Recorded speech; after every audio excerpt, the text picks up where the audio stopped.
तिवाड़ी जी तो एक तपस्वी राजनेता है, वो भगवान शंकर की तरह अपने गले में विष पीकर बैठे, नीलकंठ है। बाकी की जो बात है वो समय आने पर सामने आएगी। मंत्री बनना नहीं बनना, चुनाव लड़ना नहीं लड़ना, विधायक बनना नहीं बनना व्यक्तिगत चॉइसेस है। मैं राजनीति में अपनी चॉइस से आया हूँ, राजनीति में नहीं आता अपनी चॉइस से आया हूँ। मुझे इस बारे में और से ज़्यादा कुछ नहीं करना। मैं नहीं समझता कोई भी व्यक्ति कोई कार्यक्रम करे उसके बारे में मुझे कोई टीका टिप्पणी मुझे करनी पड़े, मैं इस पर कोई बात कहने के लिए मैं आवश्यकता महसूस नहीं करता। और वरिष्ठ विधायक हैं, हम उनका सम्मान करते हैं, उनका मान सम्मान में हमारी कोई कमी नहीं, लेकिन उनका व्यक्तिगत रूप से वो क्या इनिशिएट कर रहे हैं इसके मामले में मैं कुछ कहना नहीं। मैं कहता हूँ ना साहब, हमें तो जो पार्टी का नेतृत्व है, शीर्ष नेतृत्व निश्चित रूप से काम कर रहा है और उसी के हिसाब से पार्टी चल रही है और पार्टी निश्चित रूप से मजबूती से काम कर रही है। दो दर्शक हैं, उनके साथ चर्चा को आगे बढ़ाएंगे। ओम जी, इस बात को याद रखिएगा जो अभी बाबूलाल वर्मा ने कहा आला कमान, मैं इस पर बात करना चाहूंगा कीर्ति आजाद के साथ। अजय जी झुंझुनू से और साथ ही प्रवीण शेखावत जी हैं झुंझुनू से। नमस्कार प्रवीण शेखावत जी, बताइए। हाँ जी सर, मेरा तो यही कहना है कि हेलो जी, सुन पा रहे हैं आपको। हाँ, मेरा तो यही कहना है कि वर्तमान में जो राजनीति है इसके अंदर वो कंडीशन हो रही है कि हमाम के अंदर सभी देश हैं जी, और जो राजनीति इसके अंदर के नेता हैं जो खुद की अंगुली से चल रहे हैं। अपने मुंह पर अंगुली रखे हो तो आप पॉलिटिक्स के अंदर आगे बढ़ जाओगे जब तक मुंह पे अंगुली रखोगे, और अगर कुछ सच को अगर आप सामने लाने की कोशिश करते हो तो हो सकता है अपनी अंगुली से चल रहे हैं। इस बात को आप नोटिस करना कि मुंह पर जब तक अपने होठों बिल्कुल। हमारे साथ खास पैनल है, जरूर इस मुद्दे पे बात करेंगे। अजय जी नमस्कार। हेलो जी बताइए, क्या कहेंगे आप? हेलो अजय जी, आप तक आवाज पहुंच रही है? कॉलर से संपर्क टूट गया। ओम सैनी जी, बाबूलाल वर्मा कह रहे थे कि कहीं भी कोई डायरेक्शन वाली बात नहीं है, सीधा सा है, आला कमान की एक लीक खींची हुई है, उस पर राज्य हो केंद्र हो सब चल रहे हैं। कीर्ति आजाद का मसला भी देखा है, क्या भविष्य में घनश्याम तिवाड़ी कीर्ति आजाद साबित हो जाएंगे? देखिए ये अश्वनी, कुल मिलाकर के जिस तरीके से पॉलिटिकल पार्टीज में इनर डेमोक्रेसी खत्म हो रही है, लोगों को बोलने और कहने सुनने का जो सिलसिला खत्म हो रहा है, उसका नतीजा तो यही होगा जो कीर्ति आज़ाद के साथ में दिल्ली में हुआ है, वही मुझे लगता है घनश्याम तिवाड़ी के साथ में भी यह होगा। क्योंकि सिचुएशन कुछ ऐसी बनी है कि संगठन पर दिल्ली में प्रधानमंत्री और जो अध्यक्ष हैं वो भी एक ही मनस्थिति के हैं।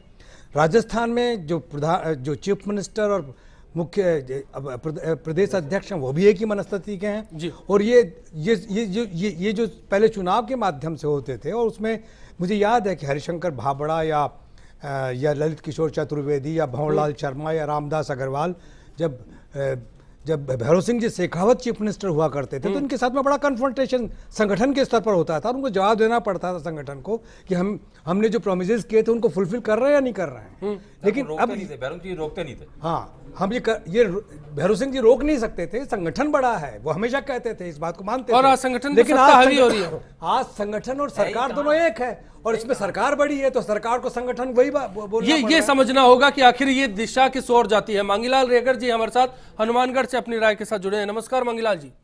सर नमस्कार, बताइए क्या कहेंगे? मैं तो सर यही कहूंगा कि जो उन्होंने कहा कि 2020 में मैं पैदा करूंगा कोई 21 वो कह रहे हैं, तो इनको तो पहले कर देना चाहिए, क्योंकि कांग्रेस और भारतीय जनता पार्टी ने राजस्थान का ठेका ले रखा है।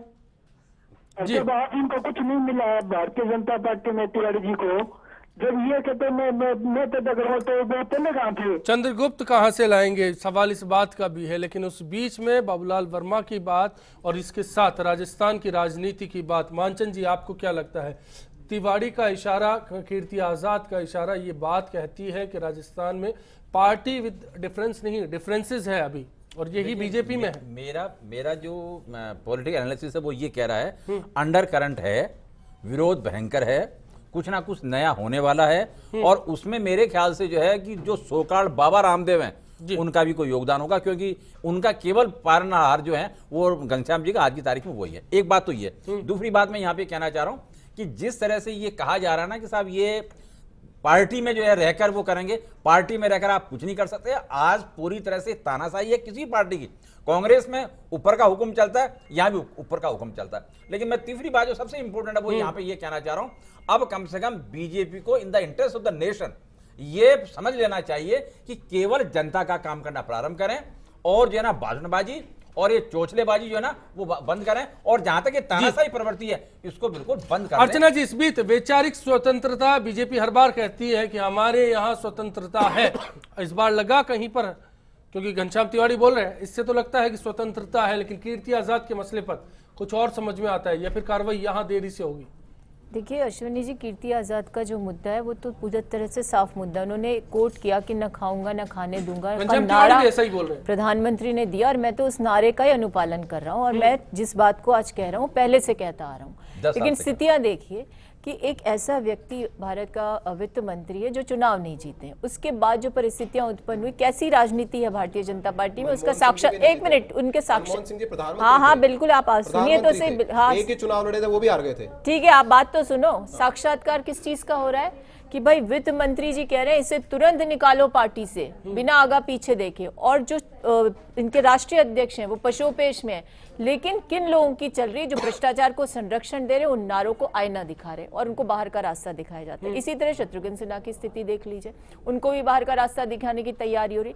तो घनश्याम तिवारी जी की परिस्थिति में थोड़ा सा अंतर है, वो अंतर से नहीं, वो अंतर सुनिए, मेरी बात फिर अधूरी रह जाएगी, उसमें अंतर। एक सेकंड सुनिए, उन्होंने सबसे ऑब्जेक्शनेबल बात ये चीज ने ये कही कि राज्यसभा जो वास्तव में जो है ना इस तरह की हो गई है कि हम ऐसे विधेयक लेके आएंगे जहां राज्यसभा की जरूरत नहीं है। दूसरी बात, राज्यसभा को डिफंग और जो डिजोल्व करने वाली मांग भी उठने लगी, वो एक अलग मुद्दा है, लेकिन फिलहाल क्या कीर्ति आजाद के खिलाफ बात करना चाहते हैं। और रही कीर्ति आजाद की बात, तो उन्हें तो निकाल देंगे। घनश्याम तिवारी जी की स्थिति बिल्कुल अलग है। घनश्याम तिवारी जी के साथ किसके साथ प्रतिद्वंदिता है, किसके प्रति आक्रोश है, वो है श्रीमती वसुंधरा राजे, जो खुद आज बहुत ज्यादा वल्नरेबल सिचुएशन में है, गंभीर आरोपों में संलिप्त पाई गई है। भगौड़े की अनुशासनहीनता नहीं, मेरी बात सुनिए, भगौड़े की मदद करना, खनन घूसकांड करना, राजनीतिक वरदस्ती, आप सीधा से इशारा ये कहना चाह रहे हैं कि सत्ता के केंद्र पर निशाना है घनश्याम तिवारी का? बिल्कुल है। ऐसे में वैचारिक स्वतंत्रता है कि नहीं है? लक्ष्मीकांत जी, वैचारिक स्वतंत्रता है कि नहीं पार्टी में? पार्टी के बाहर बैठकर या सरकार के बाहर बैठकर किसी दूसरे राजनीतिक दल के प्रवक्ता के लिए, सरकार के किसी व्यक्ति के लिए, आपके कुछ हो तो आप कांग्रेस पे करो आरोप प्रत्यारोप, बोलने के लिए आपकी स्थिति वल्नरेबल होती है तो आप इमरजेंसी को याद करते हो। फिर आप, जब मैं वित्त मंत्री की बात करती हूं, जब आप ये कह रही है कि वित्त मंत्री चुनाव नहीं जीता, तो आपके प्रधानमंत्री 10 साल तक चुनाव नहीं थे, आपके प्रधानमंत्री, आप मेरी बात का जवाब दीजिए। पार्टी में वैचारिक स्वतंत्रता है क्या? पार्टी में वैचारिक स्वतंत्रता है? आप देखिए, पार्टी में अगर वैचारिक स्वतंत्रता नहीं होती तो घनश्याम तिवारी जी इतनी बातें कर रहे हैं, कीर्ति आजाद को 9 साल से इतनी बातें कर रही है, आपके शत्रुघ्न सिन्हा इतनी बातें कर रहे हैं। अगर यही बातें किसी दूसरे राजनीतिक दल में आजाद के साथ जो हुआ, शत्रुघ्न के साथ जो तैयारी है, आप कहना चाह रहे हैं? देखिए अश्विनी जी, कोई भी राजनीतिक दल हो, ना केवल भारतीय जनता पार्टी, कोई भी राजनीतिक दल हो, उसके एक लेवल का अनुशासन होता है। उस अनुशासन के दायरे में रहकर अगर आप कुछ भी बात बोलेंगे तो वो चलिए इन सब बातों के बीच में एक कोट है घनश्याम तिवारी का। गोपीचंद जी, मैं आपके पास में आना चाहूंगा। आरक्षण के मसले को लेकर भी आज बोले लक्ष्मीकांत जी। कांग्रेस पार्टी ने किसी नेता के खिलाफ, लक्ष्मीकांत जी मुझे सुनेंगे तो शायद आपको बात मिलेगी। लक्ष्मीकांत जी और अर्चना जी, माफी मांगी, वापस लक्ष्मीकांत जी और अर्चना जी, क्यों वो बताइए ना, अब दोनों लड़ेंगे तो मतलब नहीं निकलेगा। क्यों डिबेट का रचना करने में लग रहे हैं आप दोनों?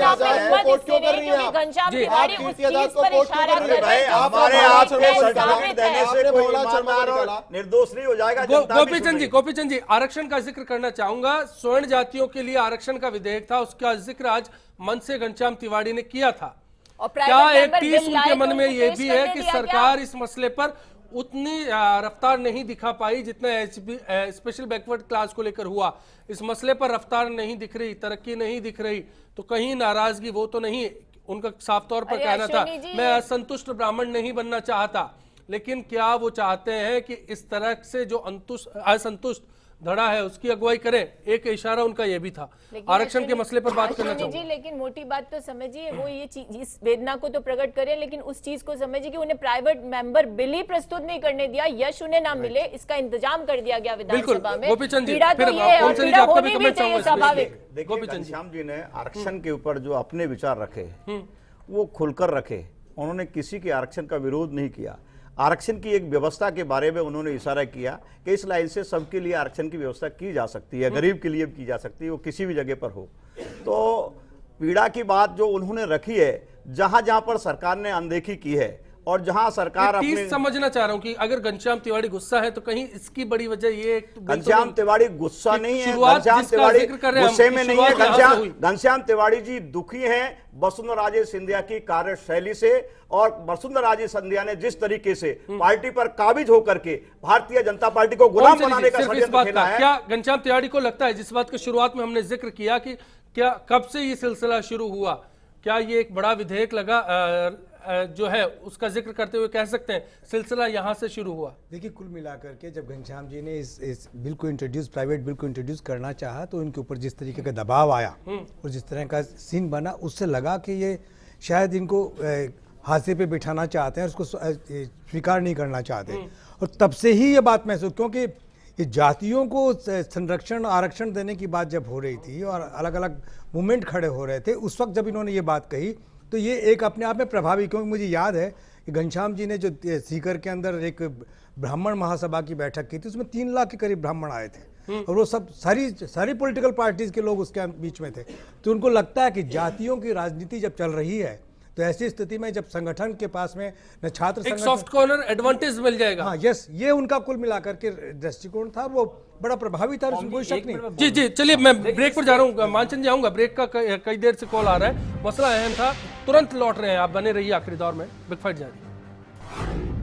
घनश्याम तिवाड़ी का विरोध जब सच बोलना होता है तो उसको जो आका लोग होते हैं, पार्टी के पदेन पदाधिकारी जो उच्च स्तर पर बैठे होते हैं, उसको बगावत कहते हैं। बगावत नहीं होती है, सच कहना भी अपना स्वतंत्रता का विचार जो डेमोक्रेसी में होना चाहिए वह होना चाहिए, पर ये मोनोपोली होती है पार्टियों में, बगावत का नाम दिया जाता है, जबकि वो अपने स्वतंत्र विचार रखने का अधिकारी होता है। राजनीतिक पार्टियों में जहाँ पे लोकतंत्र है वहाँ पे ये जी अपना विचार रखना बगावत है, तो निश्चित रूप से बगावत है। ये तो शुरू से ही चला रहा है, चाहे कांग्रेस हो चाहे बीजेपी हो, अपना अपना मत हर व्यक्ति अपना रखता है और उनके सामने उनका विरोध करने वाले हर जगह होते हैं।